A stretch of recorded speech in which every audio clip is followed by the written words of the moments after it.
మనం బాగా గమనిస్తే ఆంధ్రప్రదేశ్లో ఆంధ్ర రాష్ట్రంలో ఎక్కడ కూడా శాంతి లేదు, ప్రజలకు భద్రత అంతకంటే లేదు. ఎందుకు ఈ మాట అంటున్నానంటే ఈరోజు రాష్ట్రంలో యావత్ పోలీస్ వ్యవస్థ నారా చంద్రబాబు నాయుడు గారి కబంధ హస్తాలలో చిక్కి చెల్లమైపోతూ ఉంది.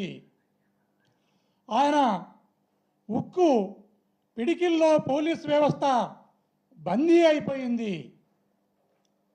పోలీసులు వారికి వారే బేడీలు వేసుకునే దరిద్రము పోలీస్ వ్యవస్థకు దాపురించింది. అందులో భాగంగానే యావత్ భారతదేశంలో ఎక్కడ లేని విధంగా ఒక సీనియర్ ఐపీఎస్ ఆఫీసర్ని జైలుకు పంపి నెక్స్ట్ మళ్ళీ ప్రభుత్వం మారితే అది ఒక సాంప్రదాయానికి తెరదీసిన రోజును మనం గుర్తు చేసుకోవాల్సిన పరిస్థితిని కూడా మనం ఈరోజు తెలుసుకోవాలి. మనం బాగా గమనిస్తే మన దేశం యావత్ భారతదేశం అన్ని ప్రాంతాల నుంచి అన్ని ప్రాంతాలలోని పౌరులు ఆయా రాష్ట్ర ప్రభుత్వాలు అందరూ కలిసికట్టుగా ఈ దేశం యొక్క సమగ్రత కోసం సార్వభౌమాధికారం కోసం పాకిస్తాన్ మీద యుద్ధం చేస్తూ ఉంటే కూటమి ప్రభుత్వం మాత్రం మా వైఎస్ఆర్ కాంగ్రెస్ పార్టీ మీద యుద్ధం ప్రకటించింది.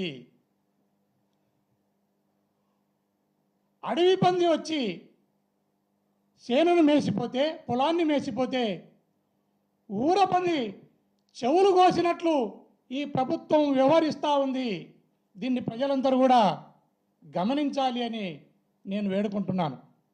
ఈరోజు రాష్ట్రంలో ఎక్కడ చూసినా హత్యలు, తప్పుడు కేసులు, అక్రమ అరెస్టులతో యావత్ ఆంధ్రప్రదేశ్లోని వైఎస్ఆర్ కాంగ్రెస్ పార్టీని భయభ్రాంతులను చేసే కార్యక్రమానికి ఈ రాష్ట్ర ప్రభుత్వం శ్రీకారం చుట్టింది.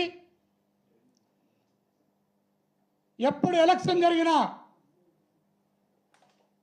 ఖచ్చితంగా చంద్రబాబు నాయుడు ఓడేది ఖాయం, జగన్మోహన్ రెడ్డి గారు ముఖ్యమంత్రి అయ్యేది ఖాయం. మళ్ళీ ఇలాంటి ఘటనలే పునరావృతమవుతాయి.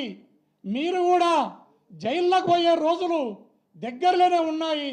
దీన్ని ఈ రాష్ట్ర ప్రభుత్వంలోని అరెస్టులు చేయిస్తున్న పెద్దలు మర్చిపోకూడదని ఈ సందర్భంగా తెలియజేస్తున్నాను.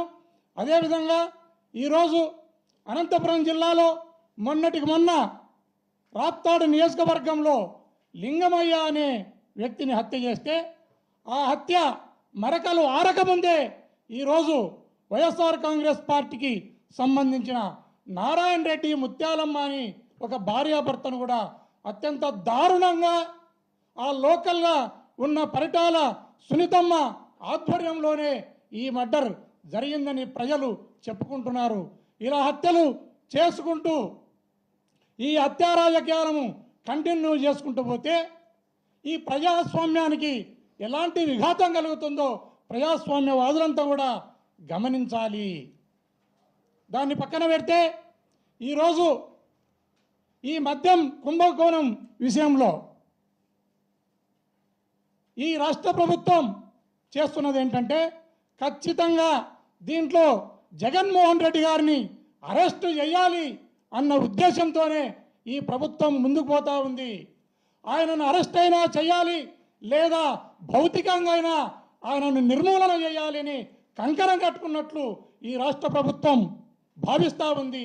ప్రజలందరూ కూడా అదే భావనతోనే ఈ ప్రభుత్వం పట్ల ఆ భావన కలిగి ఉందని ప్రజలందరూ కూడా భావిస్తున్నారని ఈ సందర్భంగా తెలియజేస్తూ నా ప్రెస్ మీట్ని ముగిస్తున్నాను.